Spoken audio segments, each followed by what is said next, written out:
بسم اللہ الرحمن الرحیم۔ السلام علیکم۔ حضرت امیر معاویہ رضی اللہ تعالی عنہ کے وصال کے بعد آپ کے بیٹے یزید کو خلافت مل جاتی ہے۔ یزید ایک بدترین اور بدبخت شیطان تھا، شرابی تھا، جانی تھا۔ یزید کو جب خلافت ملی تو یزید سمجھ گیا کہ میری اس خلافت کو حضرت امام حسین رضی اللہ تعالی عنہ کبھی قبول نہیں کریں گے۔ اس لیے یزید نے مدینہ منورہ کے گورنر ولید بن عتبہ کو خط لکھا کہ حسین ابن علی، عبداللہ ابن عمر اور عبداللہ ابن زبیر رضی اللہ تعالی عنہ میری بیعت کو مانے، اگر وہ بات نہ مانے تو ان پر ظلم و ستم کرنا۔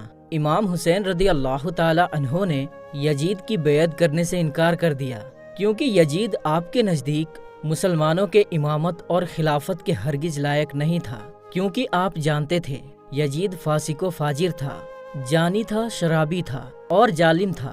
امام حسین رضی اللہ تعالی عنہ مدینہ شریف چھوڑ کر مکہ شریف تشریف لے آئے۔ اب آپ کو مکہ شریف میں کوفیوں کے ڈھیر سارے خط آنے لگے۔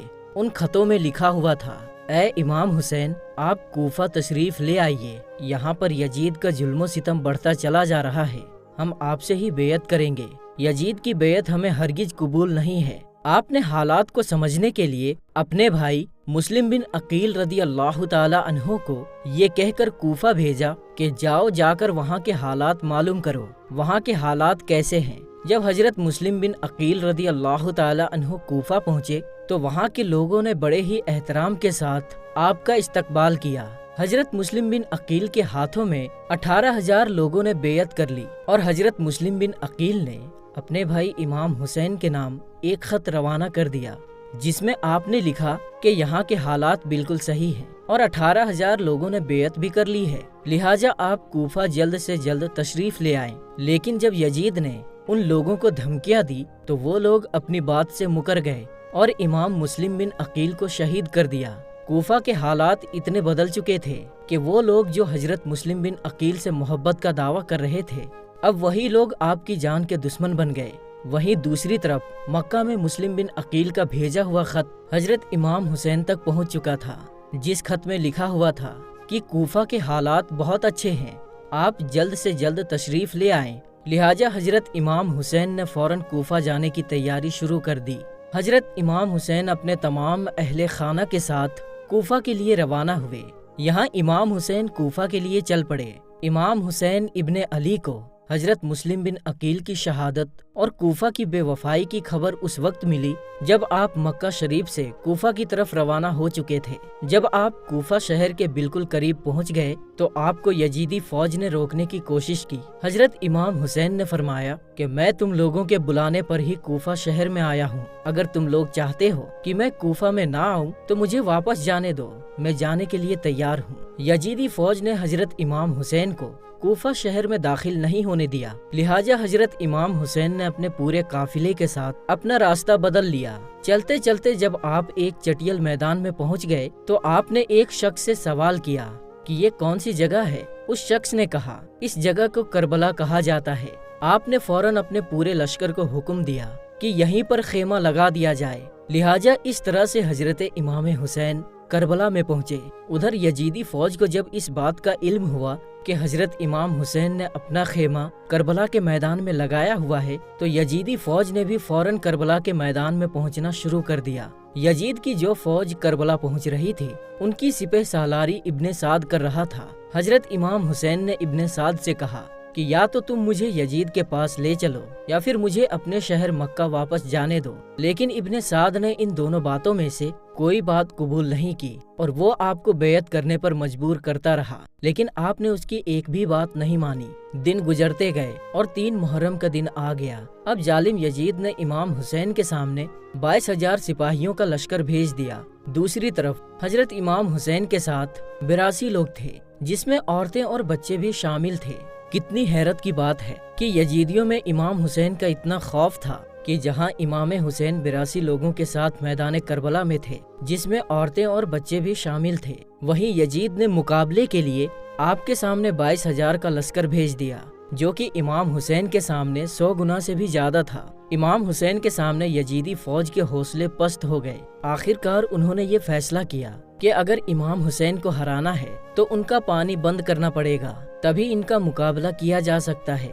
دن گزرتے گئے اور 7 محرم کا دن آ گیا، اور 7 محرم کو ہی یزیدی فوج نے امام حسین کے قافلے والوں پر پانی بند کر دیا۔ آپ کو بتاتے چلیں کہ کربلا کے میدان میں پانی کا کوئی انتظام نہیں تھا سوائے نہر فرات کے، لیکن 7 محرم کے دن نہر فرات کا پانی بھی حضرت امام حسین کے خیمے والوں کے لیے بند کر دیا۔ حضرت امام حسین اور ان کے ساتھ موجود تمام جوان لوگ تو اس پیاس کو برداشت کرتے رہے، لیکن چھوٹے چھوٹے بچے اور عورتوں کا پیاس کی وجہ سے برا حال ہو چکا تھا۔ فوج یزید جو چاروں طرف سے امام حسین کے گھر والے اور تمام ساتھیوں کو گھیرے ہوئے تھی، انہوں نے یہ طے کیا کہ اب 9 محرم کے دن امام حسین کو قتل کر دیا جائے۔ حضرت امام حسین نے حضرت عباس سے کہا، عباس جاؤ یزید کے فوج کے پاس اور ان سے کہو ہمیں ایک رات اللہ کی عبادت کرنے کے لیے دی جائے۔ جب حضرت عباس نے یزیدی فوج سے ایک رات کے مہلت کے لیے کہا تو انہوں نے آپ کی بات مان لی۔ جب تک 9 محرم کی تاریخ آئی تب تک حضرت امام حسین کو یہ یقین ہو چکا تھا کہ یزید کی فوج کا مقصد صرف اور صرف مجھے شہید کرنا ہے، اس کے علاوہ یزید کچھ بھی کرنے کے لیے تیار نہیں ہے۔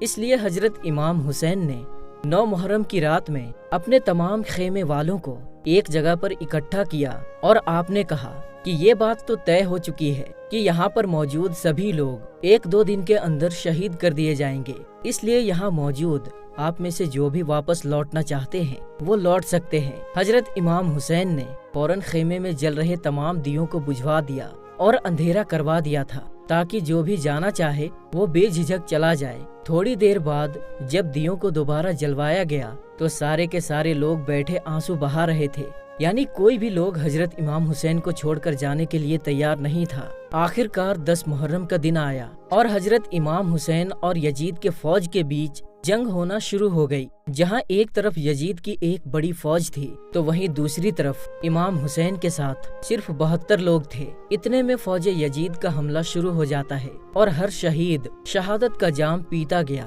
کبھی حر شہید ہوتے ہیں تو کبھی قاسم شہید ہوتے ہیں تو کبھی علی اکبر شہید ہوتے ہیں تو کبھی اونو محمد شہید ہوتے ہیں۔ 3 دن کے پیاسے امام حسین کے گھر والے اور تمام افراد یزیدی فوج سے جنگ کرتے رہے اور ایک ایک کر کے شہید ہوتے گئے۔ حضرت عباس رضی اللہ تعالی عنہ سے حضرت امام حسین کے 6 مہینے کے بیٹے علی اصغر کی پیاس نہیں دیکھی گئی۔ آپ نے ایک مسکیجہ لیا اور گھوڑے پر سوار ہو کر نہر فرات کے کنارے پہنچ گئے اور آپ نے ایک مسکیجہ بھر لیا، لیکن جب آپ پانی لے کر واپس لوٹنے لگے تو یزیدی فوج نے آپ کے اوپر لگاتار تیر برسانا شروع کر دیا تھا۔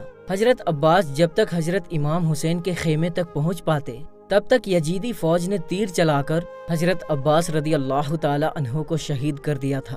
اس طرح حضرت عباس رضی اللہ تعالی عنہ شہید ہو گئے۔ اس طرح ایک ایک کر کے تمام اہل بیت کے نوجوان اور ہاشمی شہر شہادت کا جام پی لیتے ہیں۔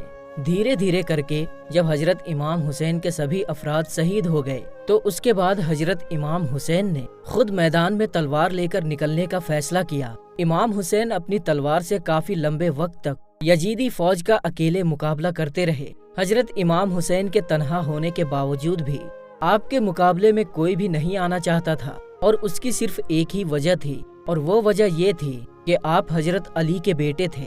اس وقت یزید فوج کے ایک کمانڈر ابن سعد کو یہ یقین ہو چکا تھا کہ ہم کسی بھی طرح سے حضرت علی کے بیٹے کا مقابلہ نہیں کر سکتے ہیں، اس لیے اس نے اپنے تمام فوجیوں کو امام حسین کے اوپر ایک ساتھ حملہ کرنے کا آرڈر دیا۔ تمام لوگ حضرت امام حسین پر ایک ساتھ مل کر حملہ کر رہے تھے، لیکن اس کے باوجود بھی امام حسین لگاتار یہ ثابت کر رہے تھے کہ باطل چاہے تعداد میں کتنا بھی ہو لیکن وہ حق اور سچ کے مقابلے میں بالکل بھی ٹک نہیں سکتا۔ جب حسینیت اور یزیدیت کے بیچ بڑی ہی خطرناک جنگ چل رہی تھی کہ اسی بیچ میں اچانک سے نماز عصر کا وقت ہو گیا۔ حضرت امام حسین نے ایسے مشکل وقت اور زخمی حالت میں بھی عصر کی نماز پڑھنے کا ارادہ کیا۔ آپ نے جیسے ہی نماز پڑھنا شروع کیا، یزیدی فوج کو وہ موقع مل گیا جس کا وہ لوگ ایک لمبے وقت سے انتظار کر رہے تھے، یعنی جیسے ہی حضرت امام حسین سجدے میں گئے، سمر جل جوشن نے آپ کی گردن پر تلوار چلا کر آپ کے سر کو جسم سے جدا کر دیا۔ حضرت امام حسین کی شہادت کے بعد یزیدیوں نے آپ کے سر مبارک کو نیزے پہ رکھ کر پورے کوفہ میں گھمایا تھا۔ آپ کے سر مبارک کو گلی گلی میں گھما کر جلوس نکالا گیا تھا۔ کربلا کی اس جنگ میں حضرت امام حسین کے گھر والوں میں سے صرف آپ کی ایک اولاد ہی بچ سکی تھی، جن کا نام حضرت زین العابدین تھا۔ اس کے علاوہ حضرت امام حسین کے گھر کی تمام عورتوں کو قیدی بنا کر کوفہ لایا گیا تھا۔ بھلے ہی اس دن امام حسین کو شہید کر دیا گیا تھا، لیکن آج بھی حضرت امام حسین پوری دنیا میں قیامت تک کے لیے زندہ ہیں۔ یزید ڈوب گیا شام کے اندھیروں میں، حسین چمکے ہیں دنیا میں روشنی کی طرح۔ تو میرے دوستو، آج کی اس ویڈیو میں بس اتنا ہی۔ ہم ملتے ہیں پھر کسی نئی اور اچھی ویڈیو کے ساتھ، تب تک کے لیے السلام علیکم، اللہ حافظ۔